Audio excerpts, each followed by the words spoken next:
right, let's talk histology. So we're moving quite a bit faster in lab than we are in lecture, just so you're aware. So I'm going to go into a bit probably more detail than I normally would for histology. So histo means tissue. Ology means study of. So histology is the study of tissues. Something you have to keep in mind with the human body. You have 4 very specific tissues that have very specific functions.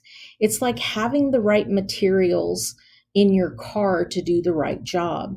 You would never consider putting the glass from your windshield on the rim of a tire because that isn't what it does. That wouldn't work very well because that's not the way the glass from your windshield is made.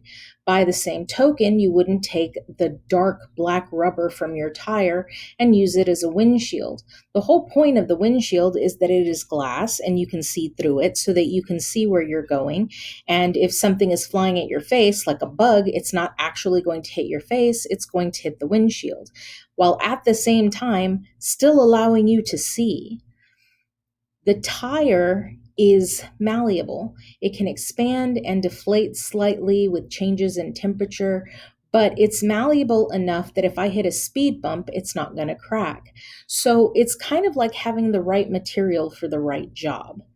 The tissues in your body are very much the same. The tissues in your body are designed so that hopefully they do the specific job we need them to do. So we have 4 tissue types in your body. So if I ask you, what kind of tissue is this? There are literally only 4 options. There aren't any more than that when it comes to if I ask you what type of tissue something is. We have epithelial tissue, muscle tissue, nervous tissue, and connective tissue.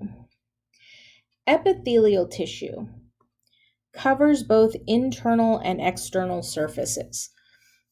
So your skin is an excellent example of epithelial tissue. It covers an external surface, right? The thing that people don't think about, though, is you also have internal surfaces.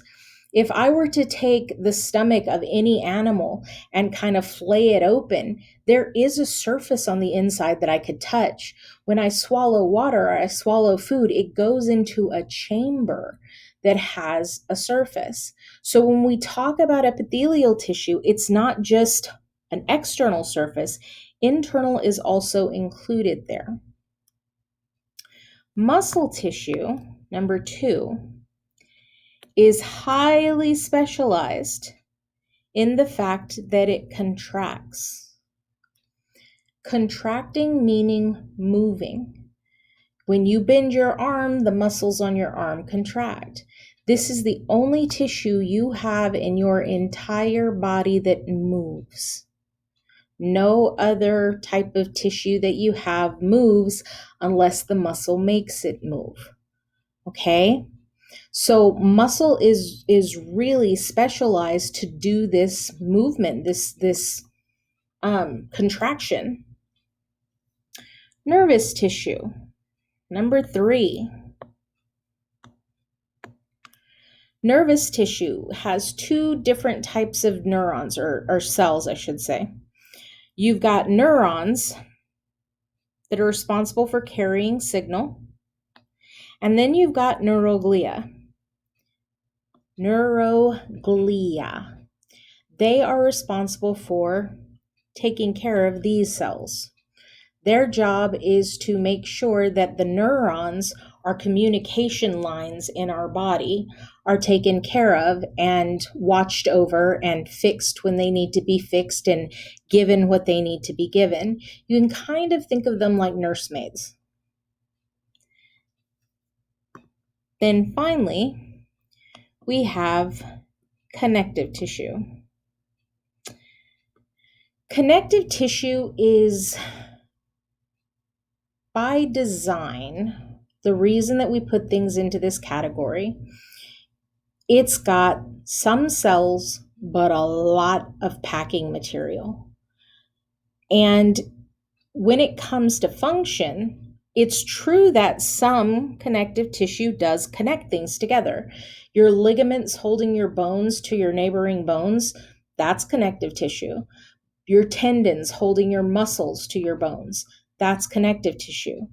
But your bones themselves are also connective tissue. So protection is another function for connective tissue. Supporting is another. Again, if you think of your bones, your skeleton is a very specific shape, which gives you your specific form because your skin and everything hangs off of that specific shape. It can act as an insulator. Your fat, your adipose, if you want to be fancy and call fat adipose, it is an insulator. It's an insulator not only for hot, but for cold as well. Energy storage. Again, let's go back to that adipose tissue. Adipose tissue is a form of energy storage. Yes, it can work as an insulator, but it actually, when we were cave people back in the day living out on the Serengeti, if we had extra calories, we turned it into fat so that when we got to the point that we didn't have extra calories, it was winter and times were lean, we had extra calories stored in our body. Blood formation. Red bone marrow. Red bone marrow is a type of connective tissue. It's got a few cells with a lot of packing material, so it fits into this category, but its job is to form blood cells. And finally, we have body tissue repair. I'm sure everybody's heard of scar tissue. Scar tissue is a very specific type of connective tissue. It's not the same tissue that is being replaced. The tissue that was damaged isn't being replaced. It's being replaced with something different. Okay, so those are the 4 tissue types. Now in histology, we're looking at these tissues under a microscope.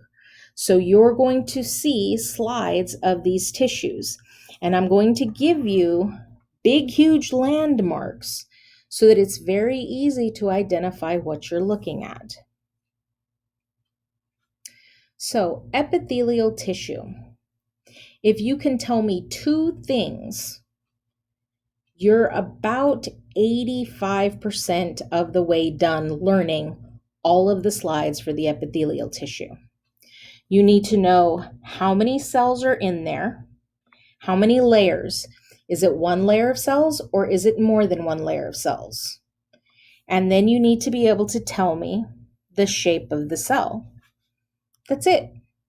If you know that, you're 85% of the way done with what you need to know for epithelial tissue as far as what you're looking for. So it's kind of like having a first name and a last name. The first name deals with the number of layers. So if I have 1 layer of cells, my first name is going to be simple. 1 layer of cells means my first name is simple. If I have anything other than that, if I have more than 1, if I have 2, if I have 35, it doesn't matter. The first name changes to stratified. Stratified. Okay? So, first name, you're either 1 layer of cells or you're more than 1. If you're 1 layer, your first name is simple. If you're more than 1 layer, your first name is stratified. Now let's talk about the shape of the cells. Cuboidal. Now, you may think cube-shaped, which technically is kind of true, but the thing about cells in an actual tissue sample and an actual histology slide is you're seeing stuff in 2 dimensions. You're not going to see an actual cube. There's no way to. It's like looking at a photograph and going, yes, it's a 3-dimensional cube. No, it's not. It's a picture. So for cuboidal cells, they're about the same height as width. So they're about as tall as they are wide. The thing is, you get cells that kind of look like that aren't really cuboidal, but they are about the same height as they are width. So technically they are considered cuboidal, okay? Columnar cells, which is the second shape that we're going to talk about, columnar cells are column shaped. You know the columns in a building, like the Roman Colosseum that hold the building up? Notice the shape. Are they about the same height as they are width? No. So again, since you're not actually seeing columns, these cells are going to be taller than they are wide. So if you see something that looks rectangular, it's going to be columnar. Again, though, we're looking at real slides, so these might look something like this. They're not going to look like a perfect rectangle. Not that that is a perfect rectangle, but go with me in my delusion. And they're not going to look like a three-dimensional column. Now, the final shape, squamous. Think of the word squished.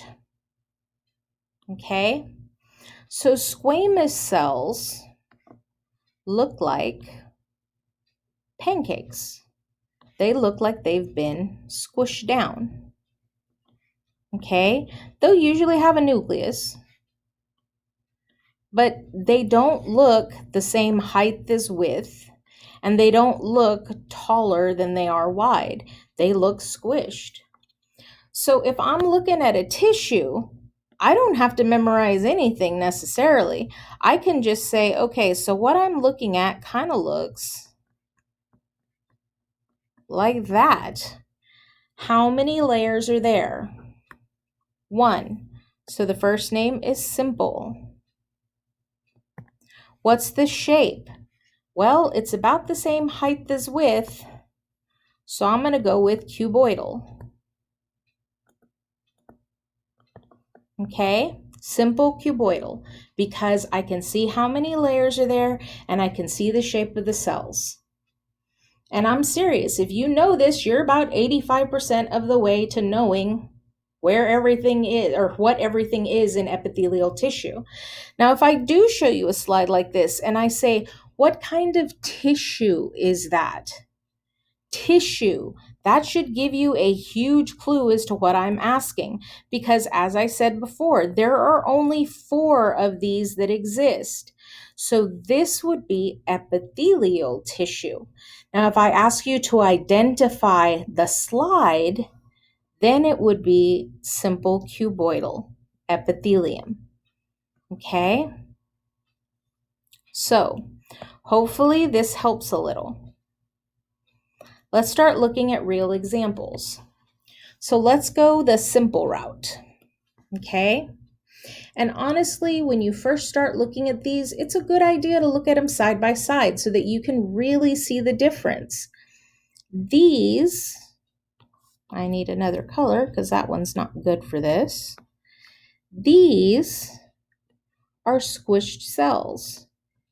You can see that they are really flat. They don't look the same height as width. So these are squamous. They're squished. If you look at these cells in the next picture over, they're about the same height as they are width. They're cuboidal. If you look at these cells on the right-hand side, these are a lot taller than they are wide, right? So these are columnar. And if you look, this is one layer of cells. You don't have cells stacked up on each other. Same here. You've got one layer of cells. Same here. There's one layer of cells. So first name for all of these is going to be simple because it's one layer. Simple, simple, simple. What's the shape here? Squished, right? So it's squamous. What's the shape here? It's cuboidal, so simple cuboidal.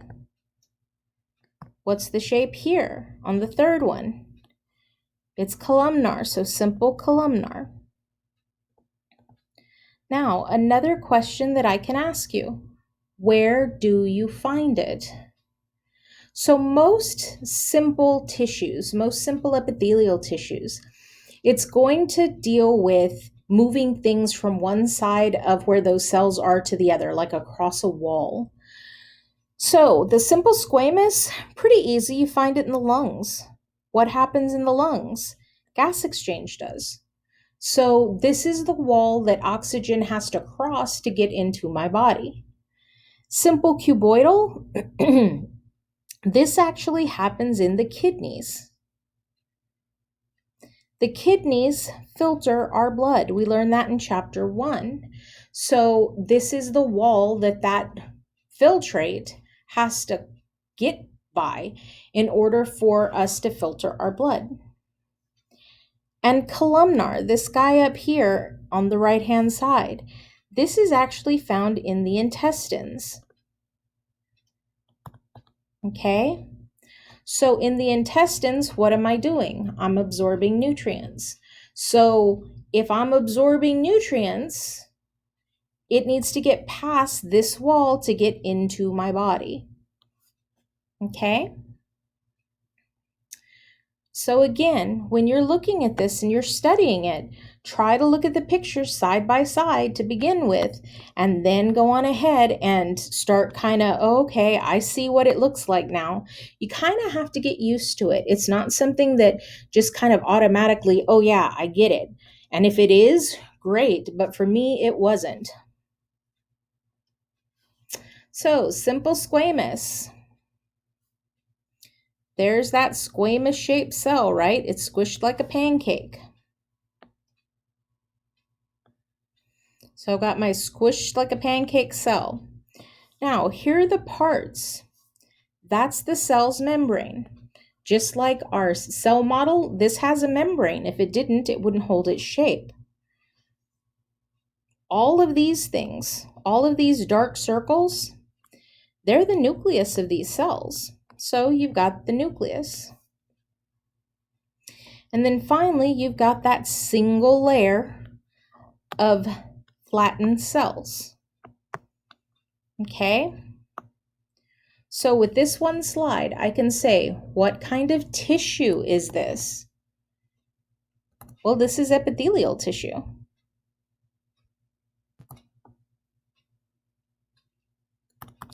Identify the slide.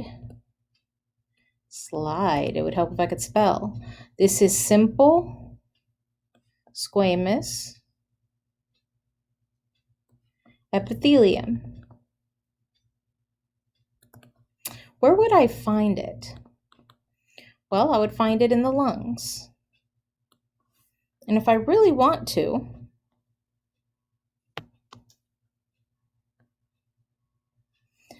I can say identify A, identify B, and identify C.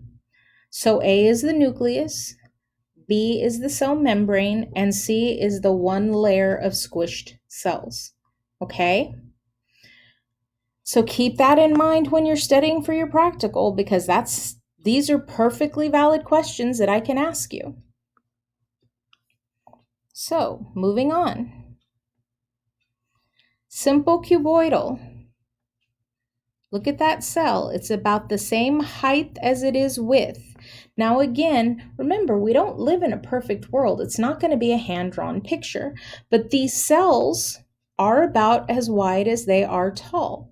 So they are simple cuboidal. Okay? So, identify the tissue. Well, this is epithelial tissue. Remember, when I ask you about tissue, you only have 4 options: epithelial, connective, nervous, or muscular. This is epithelial. If I ask you to identify the slide, well, this is simple cuboidal epithelium. Where do you find it? And to be honest, guys, if you look in your textbook for class, for lecture, you can find dozens of places that these things are. The examples I'm using are the ones that stick in my own head. If they don't stick in yours, then don't use them. So for me, where you would find it is the kidney. Now, identify. Oh, that's a terrible color. Hang on. If I point to that membrane right there, if I point to one of these big circles in the middle, if I bracket this and say, what is this? Now, something a bit different. Can you see this kind of line here? See that line right there? It's kind of a darker purple right there. You can also see it right here.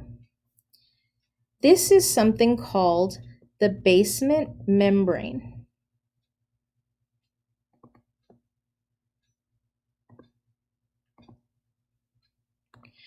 The basement membrane is basically double-sided sticky tape. It holds this chunk up here to this chunk down here so that my tissue doesn't fall apart. So the basement membrane actually holds those two pieces together. So you've got your cell membrane. I'm going to erase what I drew because I don't want it there while I'm trying to show you other things. You've got the nucleus. You've got the basement membrane, that line that I showed you. And you've got the single layer of cube-shaped cells. Okay. Guess somebody's drilling in the building. Okay, so simple columnar. Look at the shape of the cells. They're taller than they are wide. Okay? So identify the tissue. What is it? We only have 4. This is epithelial tissue. Tissue. Identify the slide. Simple columnar. 1 layer of column-shaped cells is what I'm looking at. Where would you find it? In the intestines. Again, there are other places, and if one of the other places that you see in your book makes more sense to you, use it. There's nothing wrong with that. So you've got the cell membrane, you've got the nucleus, you've got the basement membrane. It's still there, still holding this in place. And then you've got the single layer of column-shaped cells. So let's look at the stratified varieties. Look at the number of cells here. Look at the stack of cells here. Look at the stack. These are not 1 layer, and it's very obvious that they're not 1 layer. So automatically, first name becomes stratified. And we've got the squishy cells, we've got the cuboidal cells, we've got the columnar cells that are taller than they are wide. These little dudes are like this. So keep that in mind. This is stratified squamous. Look at how many squish cells we have stacked on top of each other. There's a lot. What kind of tissue is this? You only have 4 options. Epithelial. Epithelial tissue. Identify the slide. This is stratified squamous.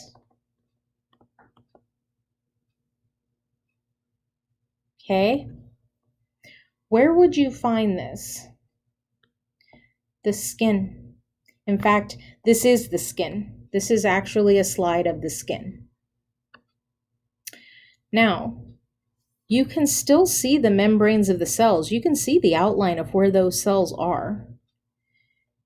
You can still see the nuclei, these little dark spots in the middle here. That hasn't changed. And here is the basement membrane from where you see those stacks of cells to the tissue underneath. Now, I'm going to show you stratified cuboidal, but it will not be on the practical because, to be honest, I don't have any good slides of it. This is probably the best thing that I have, and it came out of your book, and I still think it's a pretty crappy slide, personally. So, where do you find stratified cuboidal? In the sweat glands in the skin, in the ovary and the follicular cells, and in the salivary glands. When it comes to function, stratified usually will serve a protective function, or it's something that makes a product, like sweat, for example. So functions can include secretion, absorption, and because I've got so many layers, it could also be protection from infection. Again, not on the practical, but I still wanted to discuss it. Same with stratified columnar. It's not on the practical because, again, I don't have a good picture that I personally took. This is a picture out of a book. You can see that these are column-shaped cells and that there's at least 2 layers here. 1, 2. So it's more than one. So that automatically makes it stratified. And since they're column-shaped cells, it's columnar. I'm getting a drink of water. Hang on a sec. Where do we find it? The mammary gland ducts, feeding baby. The larynx. The larynx is going to be your voice box. And portions of the male urethra, portions of the exit from the male urinary system and reproductive system. Function, if it's more than one layer, one of the functions is always going to be protection. Okay? The other thing is secretion, which if we're talking about the mammary gland ducts, that makes sense. Feed the baby. Now, let's talk about the exceptions to the first name, last name rule. Because I told you, if you know these 5, you got like 85% of the way there. So let's talk about the last 2. We have pseudostratified ciliated columnar, and we've got transitional epithelium. Okay? Pseudo means false. Pseudostratified. What did stratified mean? Stratified meant more than one layer, right? So pseudostratified means it looks like it's more than one layer, but it's not. Ciliated. Remember, the cilia are those little hairs? See the little hairs here? Looks like somebody got into the mousse and put it in their hair. Transitional. To transition means to change, right? Transitional epithelium is classically found in the bladder. What does your bladder do all day long? It fills and it empties. And it fills and it empties. So it's transitioning, it's changing through the day. So let's look at these up close.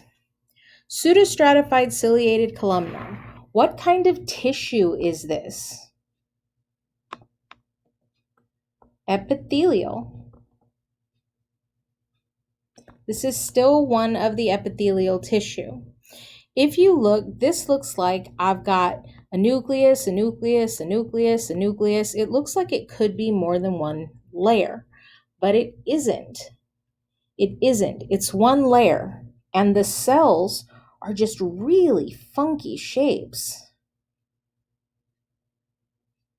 So since the cells are really weird shapes,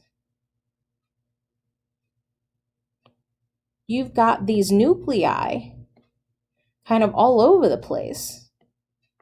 But really and truly, every cell is at least touching one spot at the bottom.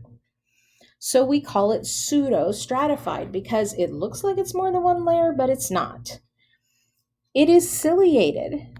You can see all of these little hairs here on the top. Okay? So, tissue epithelial. Identify the slide. Pseudostratified ciliated columnar. Where would you find it? You would find this in the trachea. You would find it in your breathing tube. In the lecture on cells, I told you guys that in our body, cilia kind of do that crowd surfing thing, right? So when I was little, I have 3 older brothers. So when I was little, if mom bought us pixie sticks, I had to be really quick about getting the pixie stick in my mouth. If I didn't, my brothers would take it because they're all older than me. My oldest brother is 10 years older than I am. So normally I would rip it open and go, and when I did that, right? Because instead of swallowing it, I inhaled it. Now, if you've ever done this, even with like a glass of water, you know what I'm talking about. That for like 20 minutes, you're going, no, I'm okay. A few minutes later, you're kind of like, right? Well, when I inhaled that pixie stick, the dust actually went all the way down. It went down quite a ways. But I've got this ciliated lining in my trachea. So as time goes on, these guys crowd surf these little bits of pixie stick dust up to the back of my throat. And as it gets to the back of my throat, I go, and I kind of clear this section. But I'm still using this escalator of ciliated cells to bring whatever got way down here up to the top so I can go and either swallow to get it to my stomach or spit it out to get rid of it. So that ciliated escalator, if you want to call it that, helps to clear everything out. That's why when we talked about the cilia in the cell lab, I said it doesn't move the cell. Instead, it crowd surfs little particles and moves the particle, not the cell. So we've got the cell membrane, which you can definitely see here. We've got the nuclei.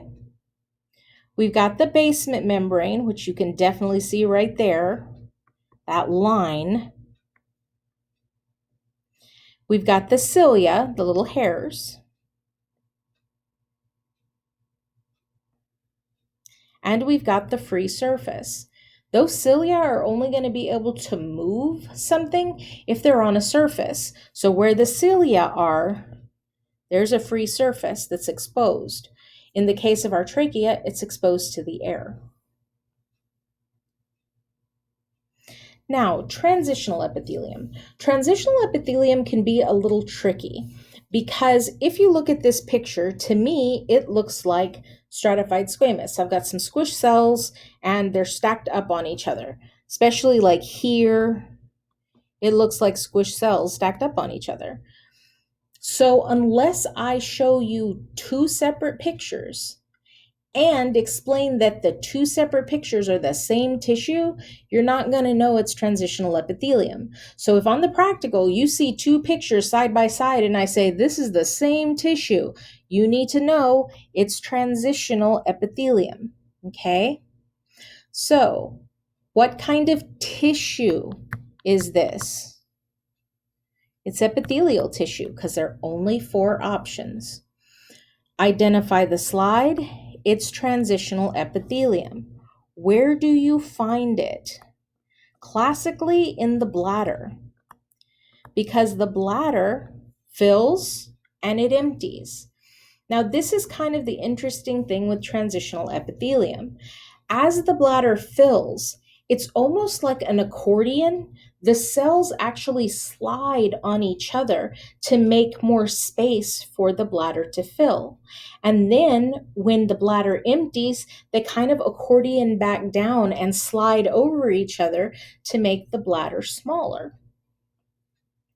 So, still have a cell membrane, still have a nucleus, still have a basement membrane under those cells.